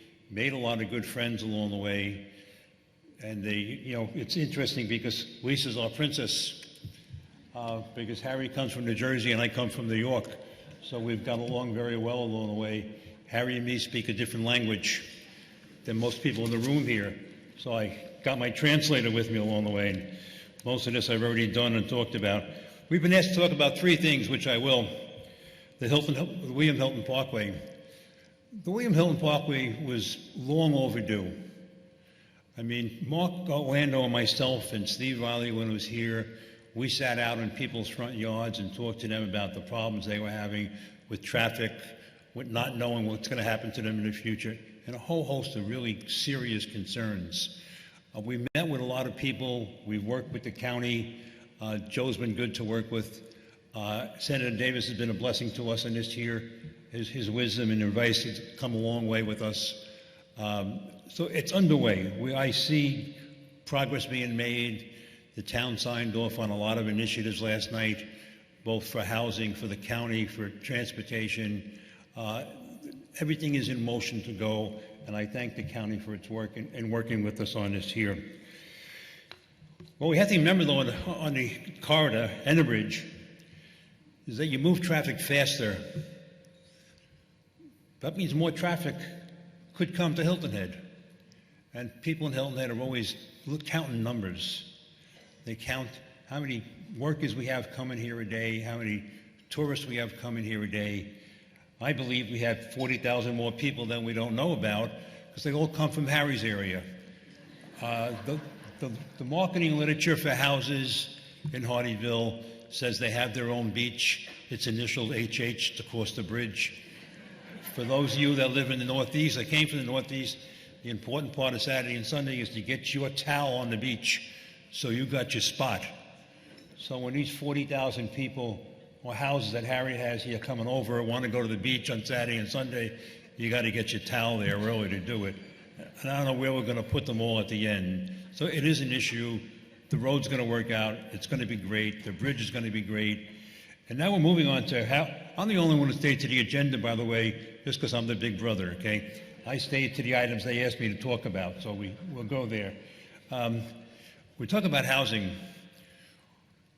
The post office on the north end of the island, there's a piece of property next to that the town owns free and clear with no restrictions. And I must talk about restrictions for a second.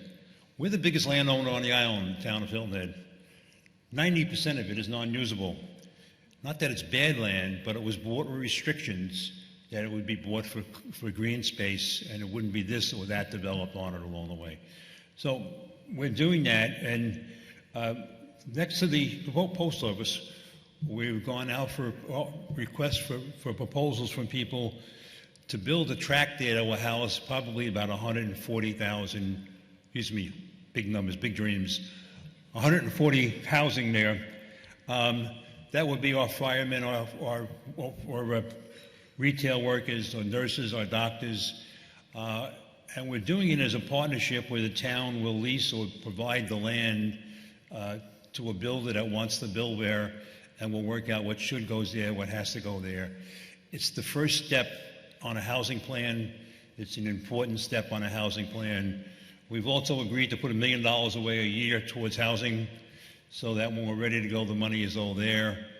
It was the fastest council meeting I have ever seen last night. I thought I'd be home about 8. It was over with at 4:30. I was shocked. We had spent so much time in workshops going over it, and I thank the council for all the work they put into it along the way.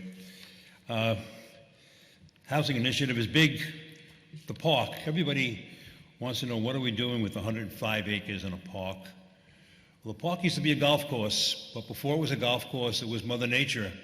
It was all wetlands, and it was trees, and Then the golf course bought it, and they made a golf course out of it. And then they didn't want a golf course no more, so we bought it to take it off the market. It is 103, 104 acres, and the first phase approved last night will be to put it back to, part of it back to its original meaning, original purpose, to do in the water in there and the streams in there. And there's trees in there that look like they're dead, but they're not. It's where the woodpeckers come down in the migration every year to live. We're looking at making it a passive park there for people to come and relax, have small weddings, as opposed to the big weddings that the Mileses just had. But it's going to be that park. But the most important part of the park is that the town council and the town staff, under the direction of Mark Orlando, have gone out and looked at all the property around there, from the airport to the 3 malls there. Each of the malls there is a little bit shabby in its own way, a little bit, some needs real change. If we build a park and we do redensity and rezoning of the housing around there, and we do something with the 3 tracks of, I guess you would call them small malls in their own, we will increase the population of the island to where the population is comfortable. We will make it better for the native islanders to use their land for things they want to use it for. We will make it so people can do better commercial space there. You know, Port Royal Plaza used to be known as the food court. Everything in there was a little store, from street meat to Oko's to whatever is there. It's where the old Sam's used to be. Now every space in Port Royal Plaza has a lease on it. I mean, we're moving along. This idea of building this park will spear everybody up to saying we're rebuilding the middle part of the island. Now, I must thank Steve Riley. He's not here today. Unless you're out there in a massive crowd, Steve. Steve got me started when I came to council 10 years ago. And he said, for the first 2 years, if you do nothing but listen, you will have 2 very successful years. And I did nothing but listen. Sometimes I was really shocked. Sometimes it was educational. But I just listened. And I suggest that people, when they get involved in government of any kind, don't go in with your own agenda ahead of time. Go in and listen. It's different after you get elected. The joke about who's stupid on the phone. You know, people call me at 9, 10 o'clock at night and say, is this the mayor's office? I say, yeah, it's his house and this is the mayor. We don't have offices. We don't have all that staff we have. I am extremely fortunate to have Phyllis. Phyllis, you stand up, Phyllis? That keeps track of everything I do.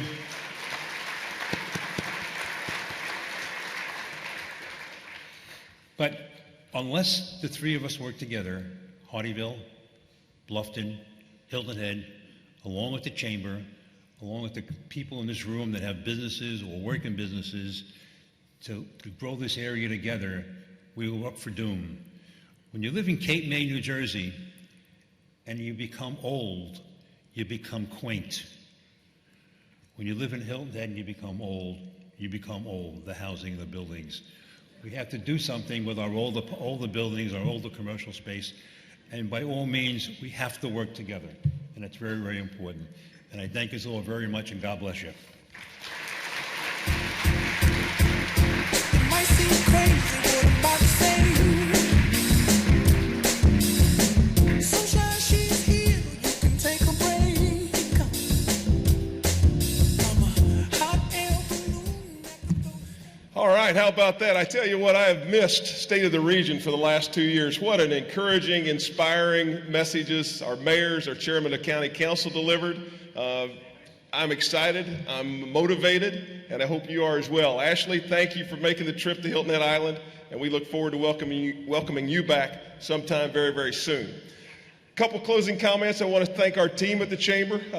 Excellent team every day, in and out for you, and for the betterment of business and the community. So thanks to our wonderful team there. The Marriott staff, thank you for having us. And then also I want to remind everybody this weekend is a big weekend for Hilton Head Island, and that's the Concours d'Elegance Motoring Festival. And if you don't have your tickets for that, I would suggest you do it, because it's going to be full. So anyway, we're going to let you get back to work. Thanks to all of our sponsors. Most of all, thanks to you for being here. Have a great rest of your day.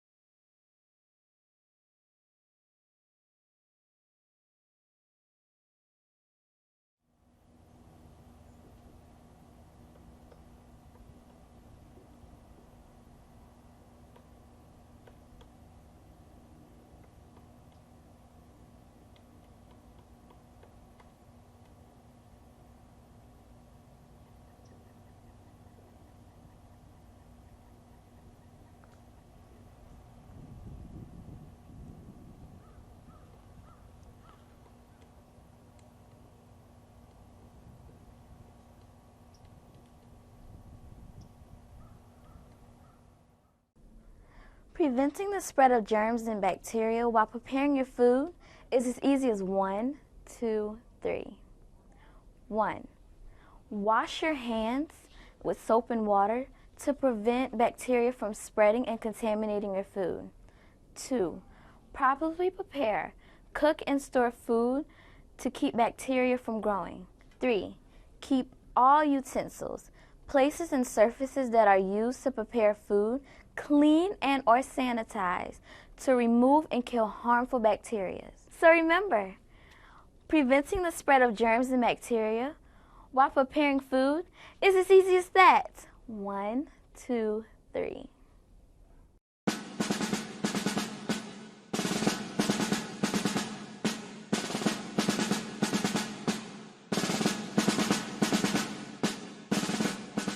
Fort Fremont closes out a 350-year legacy of coastal fortifications in Port Royal Sound, beginning in the mid-16th century. It also represents the closing chapter of America's coastal defense system before the dawn of air power. Fort Fremont is an example of the most advanced military technology of its time.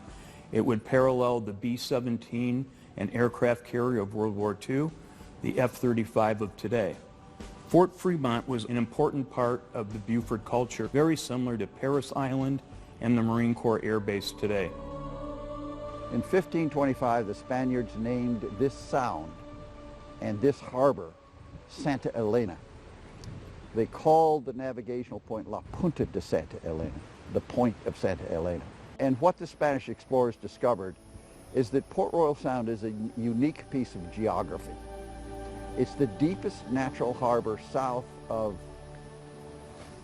the Chesapeake Bay, possibly south of New York.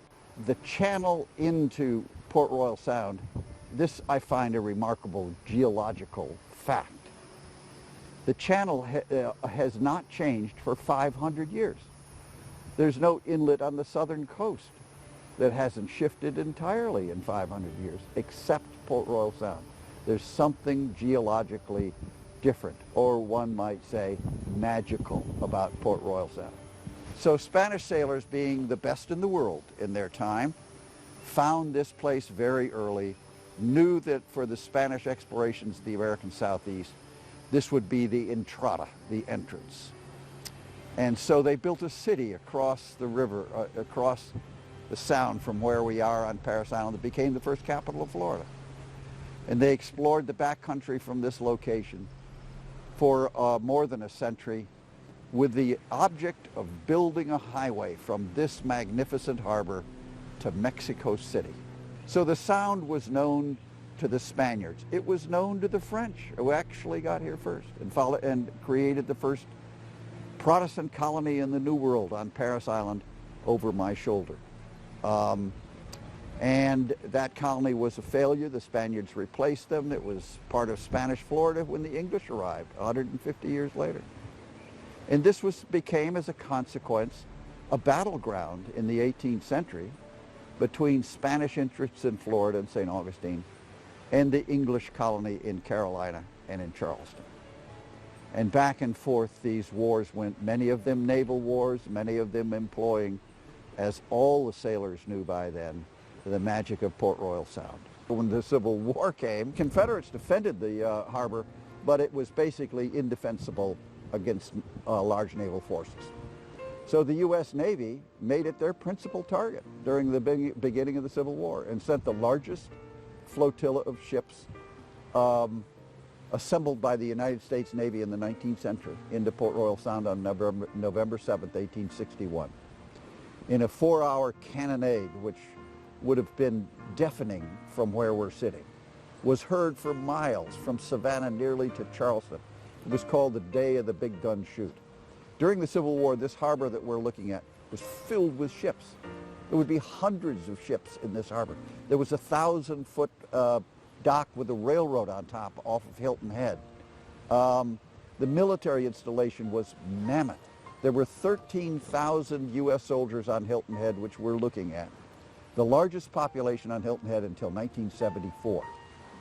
So this was a major U.S. government installation in the heart of the South. It was the headquarters of the U.S. Army Department of the South, but more importantly, it was the headquarters of the United States Navy South Atlantic Blockading Squadron. So the biggest ships in the Navy were here. And so it became, and that's really where the story of Fort Fremont starts, with that huge Civil War military operations and installations on Hilton Head, on St. Helena Island, on Parris Island, and in Beaufort.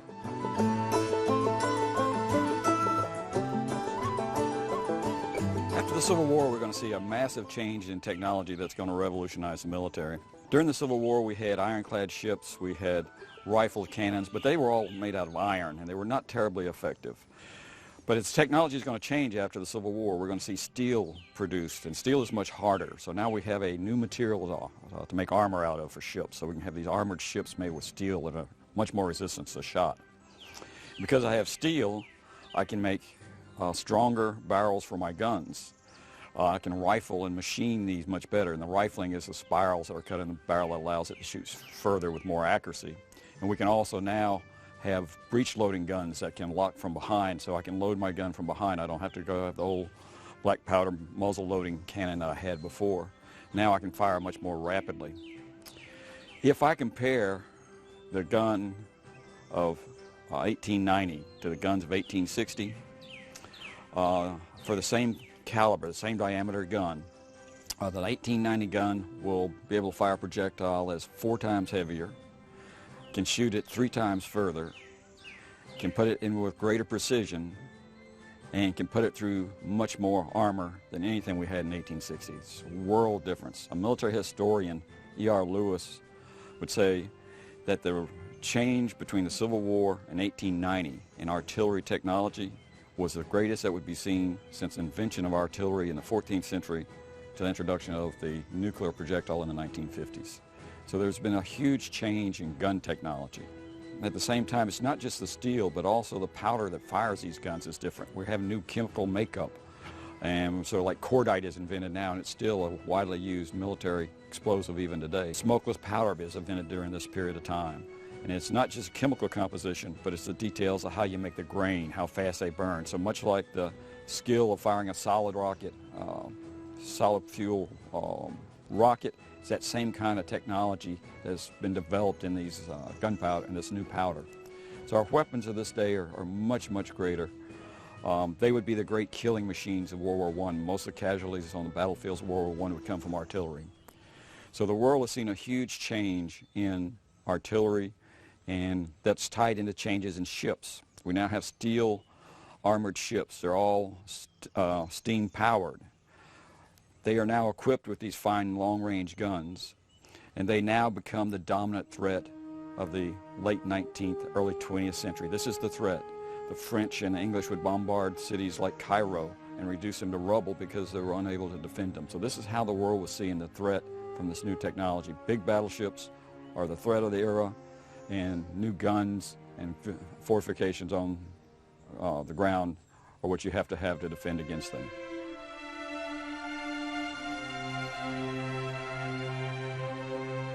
One of the most important and first things that happened after the Civil War is they built a railroad to Port Royal Sound, which didn't exist. It was the first connection of the Sea Islands to the mainland. And the advantage of that railroad is it brought coal to Port Royal Sound.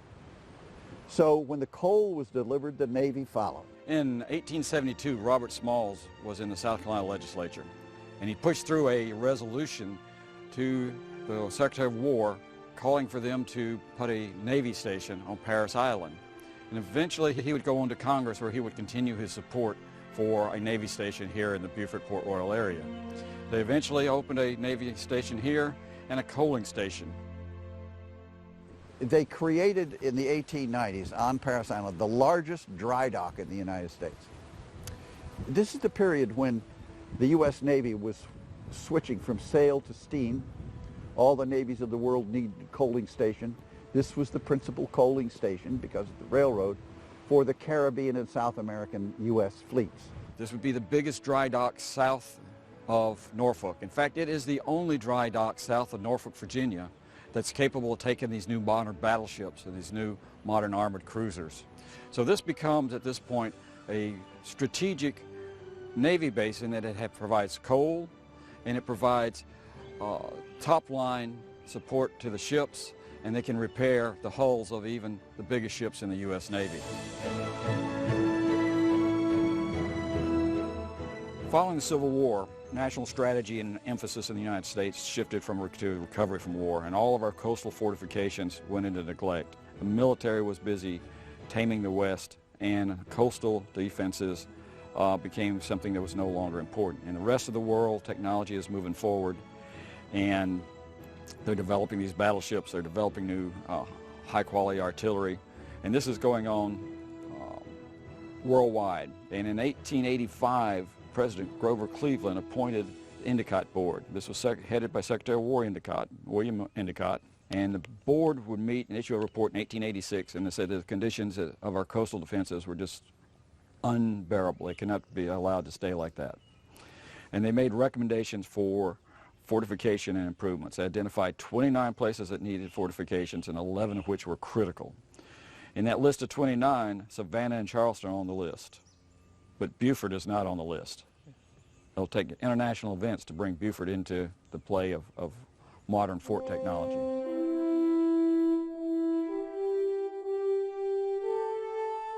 So the USS Maine was here on patrol and in the harbor, and while they were in the harbor several times, they entertained the local population. So the merchants and the social leaders and the political leaders of Beaufort were invited to come have lunch with the captain of the ship, Captain Sigsbee. And the officers got to know the people got to know the officers. The crew, which was large, would go ashore on payday and make friends with everybody in town. So it was a very social arrangement between the towns, Port Royal and Beaufort, and the ship. So the Maine left here. It went and reprovisioned, it refueled in Key West, and then went the 90 miles across to Havana into the harbor and blew up.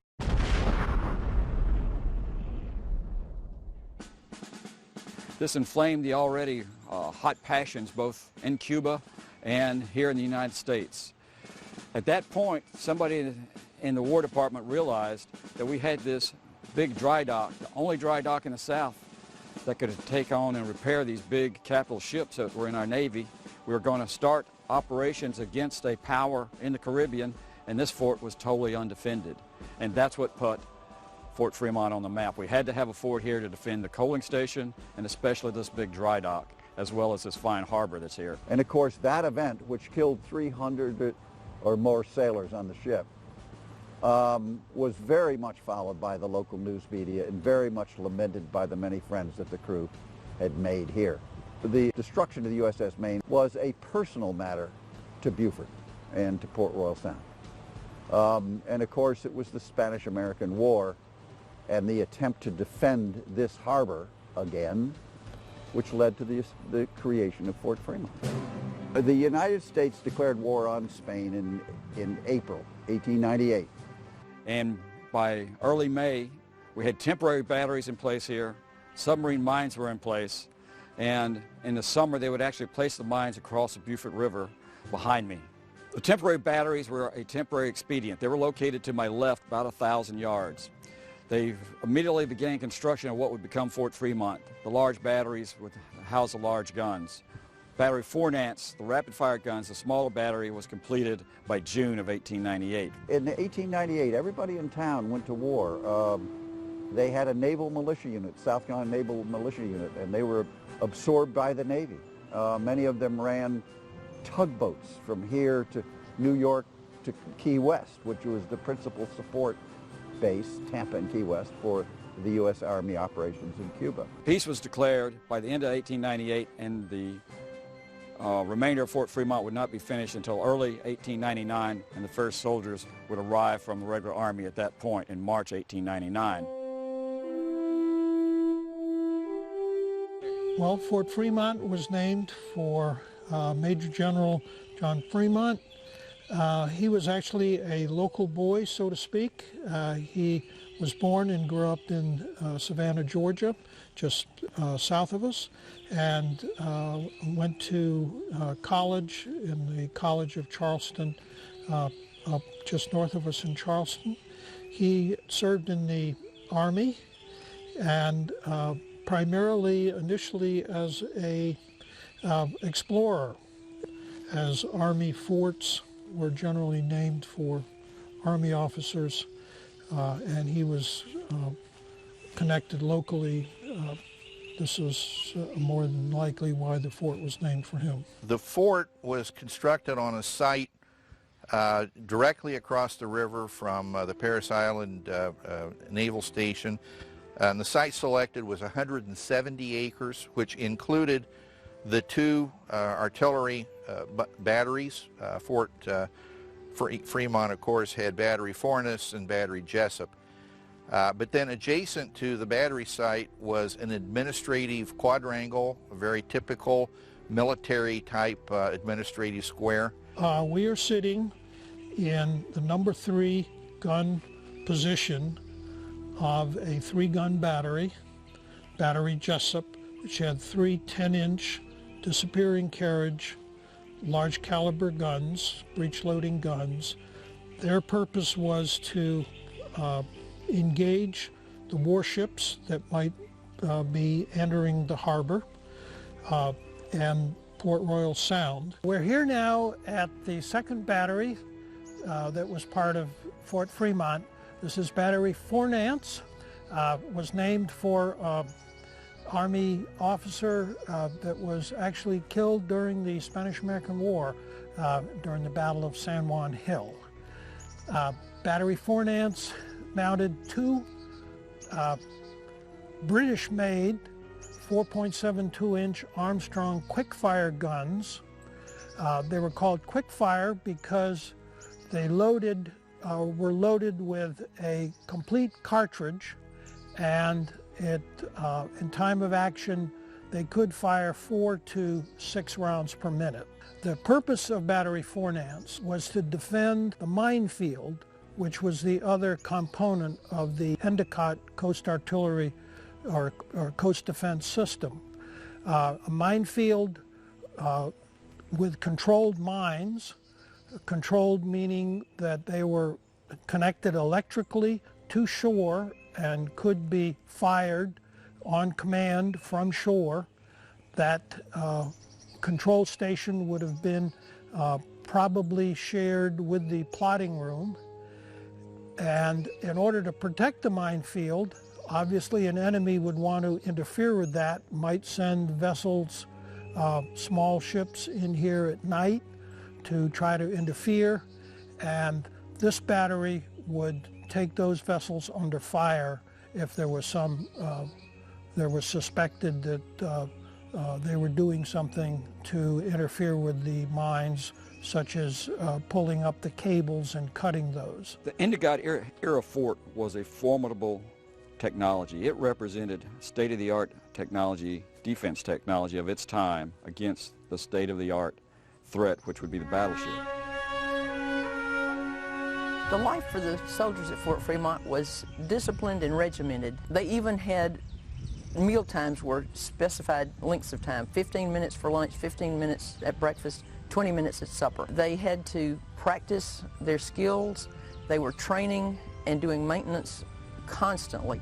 If you can imagine, with these big guns, they had to have skills and practice the skills in artillery, mine laying, signaling, which involved, in our case at Fort Fremont, the use of the fire control tower, which was a pretty sophisticated and advanced signaling technique. Then they also had to practice the typical military skills, marching and drilling, small arms fire, first aid, and so forth. In addition to that, they also participated in athletics. They had physical training, PT, and they also had sports teams. So this was to keep them physically fit so that they could continue their duties, because it was pretty rigorous at Fort Fremont.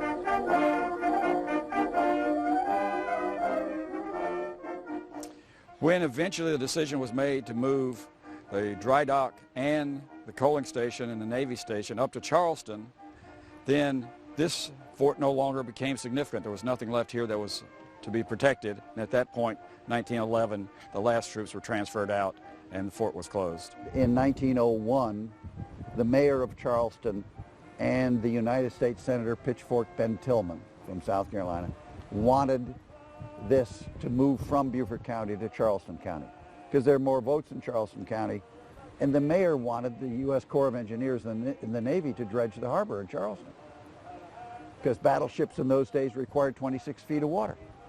Charleston's natural harbor is 15 feet of water. Port Royal is 30 feet of water. In order for Charleston to sustain its port, its commercial port, it had to dredge the harbor. Well, if they could get the Navy up there, they get the Corps of Engineers to dredge the harbor. That was the play. And the play for Pitchfork Ben Tillman, the U.S. Senator in 1900, was that he'd get a whole lot more votes from the largest city in South Carolina. So it was a political, commercial operation, and they moved the nation, and it was done, boom, like that. The fort did its job. It was a deterrent for anybody that wished to attack these. It provided protection. In fact, the whole Endicott system, although never challenged in this era here in the United States, provided some 300 major guns, coastal guns to protect major areas, and left the United States at the beginning of the 20th century with as well-defended coastline as any place in the world. But I would just like to say that it's a magnificent artifact of an era. And it's an era that has been neglected. The turn of the 20th century, the naval station across the river here. And so it's a piece of history that's disappearing, and the Friends of Fort Fremont and Beaufort County have preserved it for the use of the public and as a memorial to that moment in history. Fort Fremont closes a 350-year story of homeland security addressing European imperialism in the 19th century. It's a tale of how geography, technology, and national security creates a transition for America to become a global power. It's also a wonderful snapshot of America in the beginning of the 20th century. The Friends of Fort Fremont and Beaufort County have a valued partnership working in tandem to preserve the fort's integrity and promote the historical, natural, and cultural aspects of the fort. Most important, we are always looking for creative ways to enhance the visitor experience.